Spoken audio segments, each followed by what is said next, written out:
நடவுக்கு 2வது நாளாக களை எடுத்துகிட்டு இருக்கோம். நேற்றுக்கு 6 ஆள் வந்திருந்தாங்க, இன்றைக்கி 12 ஆள் வந்திருக்காங்க. இவங்க பக்கத்து ஊர் ஆள் தாங்க. ஏன்னா உள்ளூர் ஆள் வந்து அந்தளவுக்கு வர மாட்டேங்கிறாங்க. வெளியில் வேறு எங்கேயாவது போயிட்டு கரெக்ட் டயத்துக்கு வர மாட்டேங்கிறாங்க. சரி, ஏற்கனவே புல்லு நிறையா வந்துருச்சு அப்படிங்கிறதுக்காக வெளியூர் ஆளை கூப்பிட்டுக்கிட்டோம். அவங்க வருவாங்க, இடத்துக்கு வருவாங்க. நடவுலாம் வந்து வெளியூர் ஆளை வச்சு தான் நடுவோம். வெளியூர்னால் ரொம்ப வெளியில் கிடையாது, ஒரு 2 கிலோமீட்டர் தூரம் அந்த மாதிரி தான். பக்கத்துலேயே உள்ள ஊருங்கள் உள்ள ஆளுங்க அவங்க தான் வந்து எடுத்துகிட்ருக்காங்க. நிறைய களை மண்டி போயிடுச்சு. இவங்களுமே நிறைய இடத்துக்கு போயிட்டுருந்தாங்க. அப்புறம் கொஞ்சம் பேர் அங்கிட்ட அனுப்பிட்டு இங்கே வந்திருக்காங்க. 2வது நாள் களை போயிட்டுருக்குங்க. இன்னும் எத்தனை நாளைக்கு போகும்னு தெரியல. இந்த கோரப்பில்லு தான் அதிகம் வந்து வந்திருக்கு. அது கொஞ்சம் எடுக்க நல்லாயிருக்கும், ஆனாலும் நிறைய வந்திருக்கு.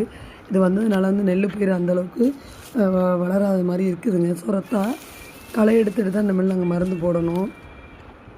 எப்படியும் ஒரு 3-4 நாள் எடுத்துருன்னு நினைக்கிறேன். பிடிச்சிருந்தால் லைக் அண்ட் சப்ஸ்கிரைப் பண்ணுங்கள். தேங்க்யூ.